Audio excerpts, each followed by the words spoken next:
The night the knock came, Eliza Carter had not eaten since morning. Not because there was nothing left in the cabin, there was a little still. A heel of bread, half a jar of preserved beans, enough for one more day, maybe two if she was careful, and she was always careful. She had not eaten because eating alone at that table, in that silence, in the particular darkness of a November night with the rain coming down like the sky had finally run out of patience, eating felt like too much of a performance, like pretending that the act of continuing was something other than what it actually was. What it actually was an act of will, pure and simple and exhausting. She had been standing beside the iron stove for the better part of an hour with the Winchester rifle in her right hand and a cup of cold coffee in her left, not because she expected trouble, but because 2 years of living alone on 40 acres at the edge of Ironwood Ridge had rearranged her instincts permanently.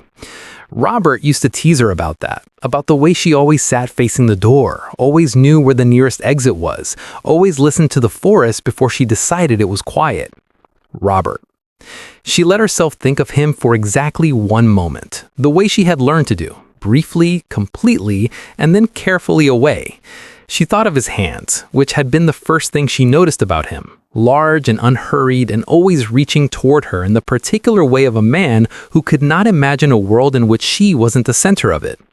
She thought of the morning he had walked out to fix the fence post and she had watched him from this same window, and he had turned and caught her watching and smiled, that slow, uncomplicated smile, and she had thought with the casual certainty of someone who doesn't yet know what loss is, I will watch him from this window for the rest of my life. She had not known that she was right in the wrong direction.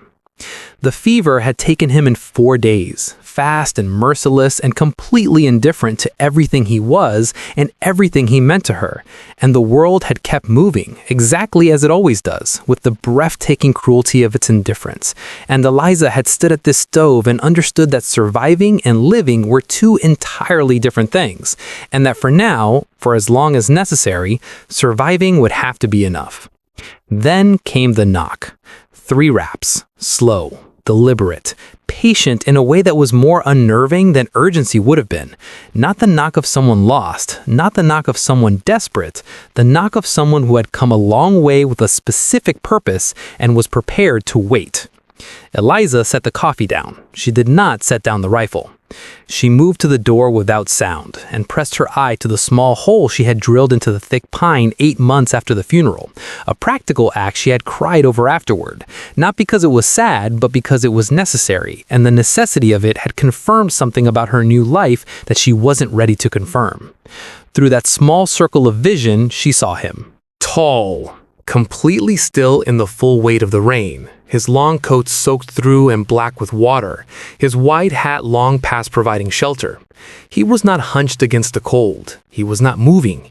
He stood with the particular stillness of a man for whom discomfort had ceased to be something worth reacting to, a man who had been wet and cold and tired for so long that these things had simply become the weather of his existence. His face was in shadow beneath the hat brim. His right hand rested near a revolver at his hip. Eliza's finger moved to the trigger, and then, and this was the thing that changed everything, the small detail that rearranged the entire night, her eye moved past him. Behind him, perhaps 10 feet back, sat a wagon. Old wood, weathered gray, one wheel repaired with newer timber that didn't match the rest.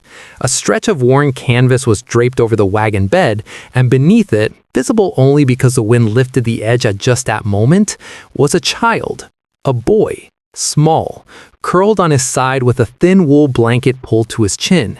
He was not sleeping. His eyes were open and moving slowly across the dark clearing with a careful, patient attention that no child should possess. The attention of a child who had learned, not from words, but from events, that the world requires watching. His face held no fear, just vigilance, just a quiet, waiting endurance of someone who understood that the night was not yet finished, and that understanding the night was now his responsibility. Something moved through Eliza's chest. She could not have named it precisely. It was not maternal instinct exactly, though it contained that. It was something older and more basic, the recognition of a child who was carrying weight that did not belong to him, and the absolute inability to leave him outside in the rain. She opened the door to the width of a rifle barrel. "I don't want trouble," she said. Her voice was steady. She had practiced that steadiness the way other women practiced hymns. The man raised both hands immediately, palms forward, fingers spread. He looked at the revolver without flinching, without alarm. He had been at the end of a rifle before. "Neither do I, ma'am." Low voice, rough at the edges.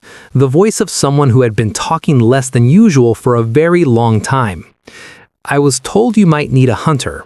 He said it simply, as a fact, not a plea, not a sales pitch, just information offered plainly, the way a man speaks when he has stopped having the energy for anything else but the truth. The words landed differently than she expected. The town had been talking, she knew that. Red Hollow always talked. They talked about the widow who refused to sell, about the failing livestock, about the foreign woman who had no family here and no allies, and who was, by most accounts, one bad winter away from the kind of defeat that would finally make her land available. She had known for months that people were watching her the way you watch something that is still moving but won't be for much longer. She studied the man in the narrow band of light from inside the cabin. She looked at the mud on his boots, layered, varied, the mud of many different roads rather than one. She looked at his hands, still raised, steady without effort. She looked at the hollows beneath his eyes that told a sleeplessness not measured in nights, but in months. And she looked at the way his body was positioned, angled slightly toward the wagon, even now, even with his hands in the air, as though some part of him was always and automatically facing the direction of the boy. That was the part that settled it. "Your gun stays outside," she said. He paused. One breath. Two. Then, with two fingers, moving with the deliberate care of a man who understood the weight of the gesture, he lifted the revolver from its holster and set it on the top step of the porch. He straightened. He looked at her. She opened the door. His name was Thomas Hale. It took her 2 weeks to ask. She fed the boy first. Samuel, she would learn, 8 years old, quiet in the specific way of children who have been through something that has temporarily taken their words. He sat at the table with a bowl of bean soup and ate with the focused, private concentration of a child who had learned to receive kindness without drawing attention to the fact of needing it. He cleaned the bowl completely. He looked up once and met Eliza's eyes, and then looked quickly back down. She had seen that look before, in the mirror. Thomas sat in the chair by the door, coffee in hand, and watched his son eat. Eliza kept herself busy at the stove, but she watched him watching, and what she saw in his face was the most devastatingly simple thing. A man whose entire reason for continuing had been reduced to a single, non-negotiable point, and that point was the boy at the table. Everything else had been taken from him or burned. This remained, and he was going to keep it safe until he had nothing left to keep it safe with.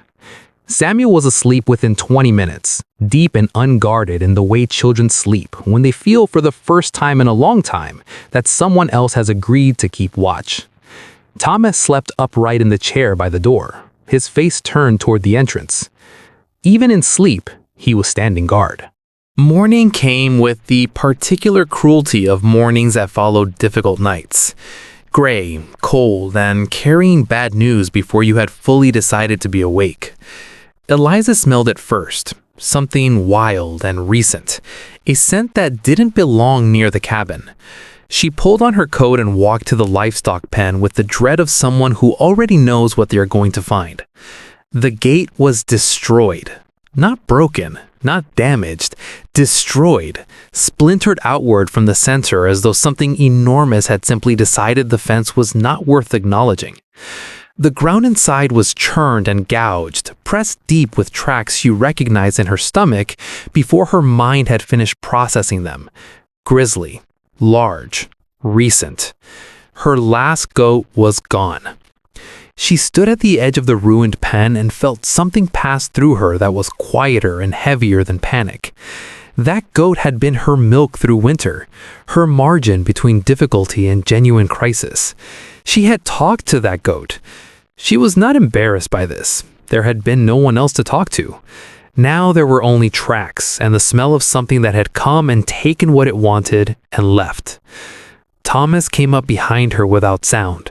He crouched at the edge of the largest track, pressed 2 fingers into the mud, measured without words. "I'll track it," he said quietly. Eliza did not look at him. She looked at the empty pen. This is my land, and that was my future. Something moved in his expression. Recognition, she thought. The look of a man who understands what it means to have your future taken by something you didn't see coming. He nodded. They went. The forest beyond Ironwood Ridge was old and dense and entirely indifferent to the human beings who moved through it. Thomas moved through it like a man who belonged to wild places, reading the ground, feeling the forest, alert to every shift in sound and air without appearing to listen. Eliza moved with different knowledge, the knowledge of someone who owned this land, who had walked these paths in every season, who knew where the creek bent and where the ridge dropped, and where the deer came at dusk. Different knowledge, compatible knowledge. They moved together without discussing it. By midday, they found the clearing, and then they found the bear. Massive, dark, feeding at the far edge of the open ground with the slow, complete confidence of something that has never had a reason to be afraid. Thomas raised the rifle with agonizing slowness, his breathing settled, his focus absolute. Then the wind shifted. The bear's head came up. It turned. The charge was immediate, and it was enormous. The ground shook, genuinely shook, the weight of it transmitting up through the earth and into their feet. And the first shot struck, and the bear stumbled, but did not fall and kept coming. And the distance was collapsing in a way that made time feel wrong, too fast, not enough of it. Eliza grabbed a heavy branch from the ground and ran sideways, shouting, arms wide, pulling the bear's attention with everything she had. It was the wrong thing to do by every measure of self-preservation. It was also the only move left. The bear turned toward her. The second shot rang out. The bear fell 6 feet from where she stood. The silence afterward was absolute and enormous. The forest held its breath.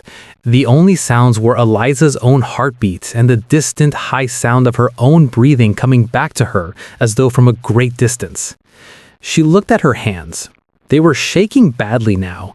She looked at them the way you look at something that has just revealed what it is capable of, with a kind of surprised acknowledgement.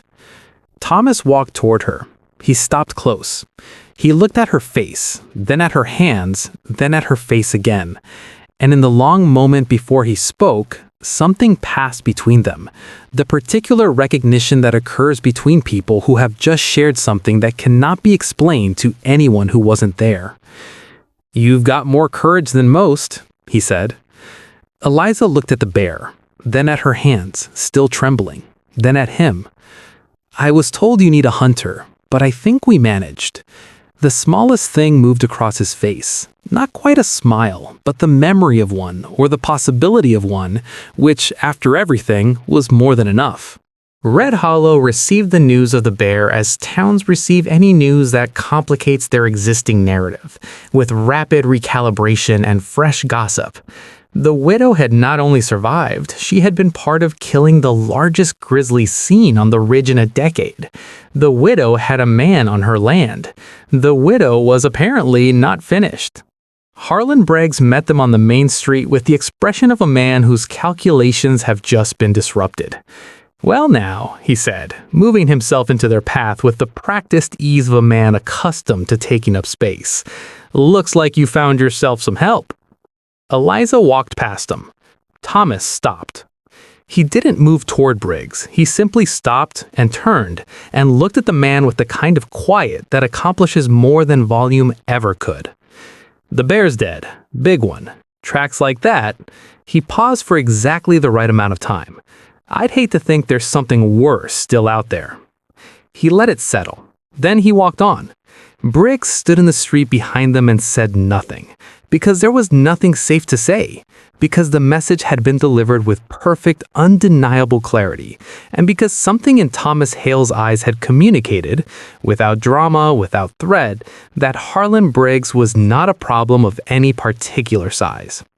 That evening, a woman named May Sutton, 70 years old, the widow of the man who had first sold Robert Carter his land, and someone who had watched Eliza with quiet, private sympathy for 2 years from behind her bakery window, left a covered basket on Eliza's porch without knocking. Inside was a loaf of bread, still warm, a small jar of honey, and the folded note that said only, "You held on. Good." Eliza read the note 3 times. She did not cry, but she stood at the window for a long while, looking at the dark road and felt something loosen very slightly in her chest. The specific loosening of a person discovering that they had, in fact, not been as alone as they believed. The stars were generous that night. Eliza and Thomas sat on the porch steps after Samuel had fallen asleep, and the cold was clean, and the silence was the kind that has earned itself. Thomas held something in his hands, a small silver locket, worn smooth along all its edges with the particular polishing that comes not from age, but from being held daily through years of grief and necessity and the simple human need to touch what remains of what you loved. He opened it. Inside was a photograph. A woman, dark-haired, young, smiling with the ease of someone who did not yet know what was coming. Her hand rested on the shoulder of a smaller Samuel, perhaps 5 years old, who looked up at the camera with his mother's eyes and his mother's expression, unguarded and full of light. Thomas looked at the photograph without speaking for a long time. "Her name was Clara," he said finally. Eliza looked at the photograph. "She used to sing in the mornings," he said, "before Samuel was awake, just to herself. I used to lie there and listen and pretend to be asleep because I didn't want her to stop." He closed the locket. "I didn't tell her that. I never told her that. I kept thinking there would be more mornings." He was quiet. "They came in the night. Men sent by a man named Aldridge who wanted our land and was accustomed to taking what he wanted. They burned the house." His jaw tightened. "I got Samuel out through the back window. Clara was..." He stopped. He breathed. "I couldn't get back in." Eliza felt those words land in the deepest part of her and stay there. "I've been moving since then," he said, "keeping Samuel ahead of Aldridge's men, who know that if I'm alive and talking, I'm a problem for their employer. Moving and moving, until I heard about a widow on a ridge who needed a hunter and had land that bordered no one Aldridge knew, and I thought..." He stopped again. "You thought you'd stop running," Eliza said. He looked at her. In the starlight, his face was very tired and very honest. "I know you do," he said. "I could tell when you opened the door." They sat together in the silence, and it was the exact right thing to do. Then he told her about Aldridge's men. She could send them away. She held that possibility honestly, turned it over, examined it without flinching. She could wake the morning alone and safe and without borrowed danger. She set the thought down. "You're staying," she said. "They'll come here," Thomas said. "They'll come and they won't distinguish between..." "This is my home," Eliza said, "and I am done running from anything." The weeks that followed were the fullest the cabin had known in years. Walls reinforced, land cleared, positions established. But alongside all of that, woven through every practical thing they did, something else was being built that had no blueprint and required no tools. The morning Samuel laughed for the first time, Eliza felt it like something physical. She had been showing him how to collect eggs, and he reached under the wrong hen, and the hen objected with considerable volume and indignation, and Samuel's face moved through surprise and alarm and then laughter, real and sudden and completely unplanned. He looked startled by it himself, as though the sound had escaped before he remembered that he wasn't sure he was allowed. Eliza laughed too, fully, immediately, giving him permission. He laughed again. In the barn doorway, Thomas heard it. He went completely still. He stood there with his hand on the door frame and listened to his son laugh for the first time in 8 months, and his face did something that Eliza, who was watching from the corner of her eye, would carry with her for a long time. It did the complicated, private thing that faces do when joy and grief arrive simultaneously, because joy felt beside the memory of everything almost lost is the sharpest joy there is. He turned away so Samuel wouldn't see him wipe his eyes. Eliza pretended not to notice. That was, she thought, one of the more loving things she had done in some time. One afternoon, Samuel found an old tin box on the shelf near the window, the kind used for storing small things. Inside was a button, a folded piece of paper, and a length of blue ribbon. He held up the ribbon and looked at Eliza. "It was my mother's," she said. "Robert gave it to her.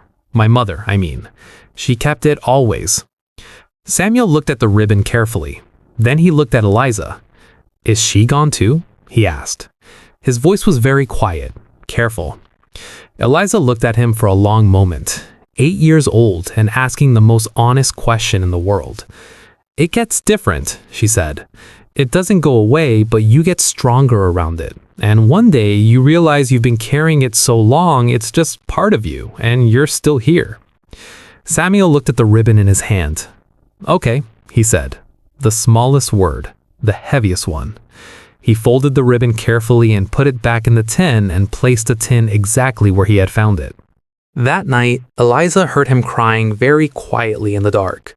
She sat beside him and didn't say anything, just put her hand on his back, and after a while the crying stopped and he slept. She sat there for another hour after that. Some things cannot be fixed. They can only be accompanied. The writers came on a cold Tuesday afternoon. 3 of them, unhurried on the road, carrying the easy confidence of men who had never been told no by anyone with the power to make it stick. Behind them, on a gray horse, Harlan Briggs, wearing the expression of a man arriving at the final, inevitable chapter of a story he had been writing for a long time. Inside the cabin, Eliza was already at the window. Samuel stood against the back wall, still and quiet, watching her with eyes that were frightened and trusting in equal measure, the particular combination that falls on the people who are trusted to keep others safe and lands heavier than any other weight. She looked at him. She crossed to him and took his face gently in both of her hands and looked at him directly. "You are safe," she said. "Do you hear me? You are safe." He nodded. His jaw was tight with the effort of being brave. She kissed the top of his head. Then she picked up the Winchester and walked to the door. The cold air hit her face the moment she stepped onto the porch. The writers looked at her with the recalibrating expression of man who had expected something easier. Briggs sat back slightly on his horse. "Send out the man," one writer said. Flat, professional. "Do that and this ends easy." Eliza stood on the porch of the cabin she had built, buried, and grieved in, and survived in, and recently, unexpectedly, stubbornly, begun to live in again. She felt the wood of the porch beneath her feet. She felt the cold air in her lungs. She felt with absolute and uncomplicated clarity exactly where she was and exactly who she was. "This is my land," she said. Her voice carried across the clearing as if the cold air itself had decided to carry it. "They don't leave, and neither do I." The silence that followed was long and complete. In the barn, Thomas waited, still and ready, watching through the gap between the wooden slats with the focused patience of a man who had run long enough and found, finally, something worth being still for. The writers looked at each other. They looked at the woman on the porch, the way she stood, the way she held the rifle, the way her eyes moved across all 3 of them with the calm assessment of someone who had already made her decision and was simply waiting for them to make theirs. They looked at the barn, at the cleared land, at the cabin with its reinforced walls. They had come expecting a widow alone. They had found something else entirely, something that had no clean category in their experience, a household that had been forged out of loss and improbability, and the particular kind of courage that does not come from the absence of fear, but from the decision that some things matter more than fear. Briggs looked at Eliza. For one long moment, long enough that the cold air moved between them and the trees at the edge of the ridge shifted in a breath of wind, he looked at her. She looked back. She did not move. He turned his horse. The riders turned with him, and they rode back down the long road without a word, growing smaller, until the gray afternoon folded them in and they were gone. The silence they left behind was enormous and clean. And then the cabin door opened and Samuel came running out. Not walking, running, the way children run when they have been holding themselves still too long. And he ran straight to Eliza and pressed his face against her side, and she wrapped her arm around him and held him tightly, her hand on his head. And over his head she looked at Thomas, who had come out of the barn and was walking toward them across the cleared ground. He stopped in front of her. He looked at her for a long moment. His throat worked. "Eliza," he said. Just her name, nothing else. But it was everything. She reached out and took his hand briefly, just for a moment, just long enough to say, "I know, we're here. It is over." And then she looked down at Samuel, who had turned his face upward to look at her, and his eyes were wet, but his mouth was working towards something she hadn't seen from him yet, something that was just beginning to break through. He smiled, full and real and unguarded, the way his father had described, the kind of smile you could hear 3 fields over. Thomas made a sound that was not quite a word and crouched down and pulled his son against him, and Samuel laughed again, brighter this time, relieved and genuine. And Thomas held him and closed his eyes, and the ridge was quiet around them, and the sky was the color of old pewter, and the first earliest snow of the season began to fall. That evening, the 3 of them sat on the porch and watched it come down. Soft, patient, covering the cleared land and the strong fence and the reinforced walls in something clean and white and starting over. Samuel held out his palm and caught a snowflake, and the 3 of them watched it dissolve on his small, warm hand. And nobody said anything at all, because some moments are already complete. After a while, Samuel went inside to the warmth of the stove. Eliza and Thomas sat in the falling snow. The ridge was dark and still. The cabin window glowed behind them. "I didn't know," Thomas said quietly. "When I knocked on your door, I didn't know what I was looking for." "Neither did I," Eliza said, "when I opened it." She looked out at Robert's land, her land, their land now, the land of 3 people who had each lost what they loved most and chosen, separately and then together, to keep going. She thought of Robert's hands. She thought of 3 deliberate knocks on a pine door in a rainstorm. She thought of Samuel's laughter in the henhouse, and Thomas's face in the barn doorway, and the old woman's note that said simply, "You held on. Good." She thought of all the small, ordinary, impossible things that had to happen in exactly the right order to bring 3 broken people to this porch in this snowfall on this evening. And she felt something she had not expected to feel again for a long time. She felt grateful. Not despite the loss, alongside it. Both things true at once, the way life insists on being when you stay in it long enough. The snow fell soft and steady and unhurried, covering everything in white, and the light in the window held against the dark, and Ironwood Ridge was quiet. If this story moved something in you today, if it reminded you of someone who kept going when they had every reason to stop, someone who opened the door when fear said to stay behind it, someone who chose to stand their ground not from stubbornness, but from love, then you are exactly who Desert Heart was made for. Every week on this channel, we bring you stories like this one. Stories of quiet courage, of belonging found in unexpected places, of lives rebuilt from grief and stubbornness and the simple stubborn insistence on continuing. Stories about the people who never make headlines, but hold the whole world steady.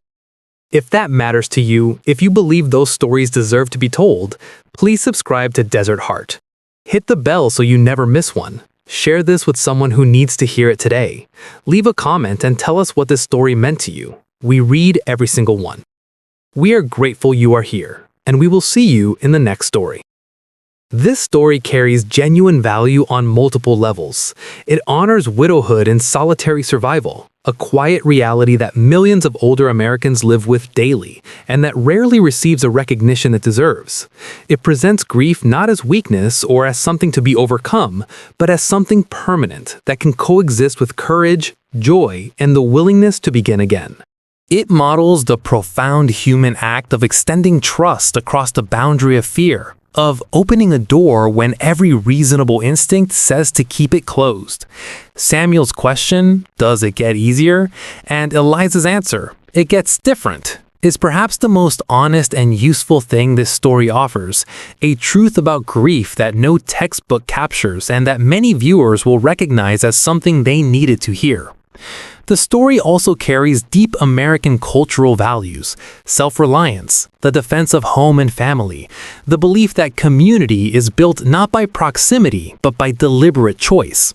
For older viewers especially, it reflects something they know in their bones, that the strongest people are not the ones who were never broken, but the ones who were broken completely and chose, without ceremony or applause, to stand back up. Like, subscribe, and follow my YouTube channel for more videos.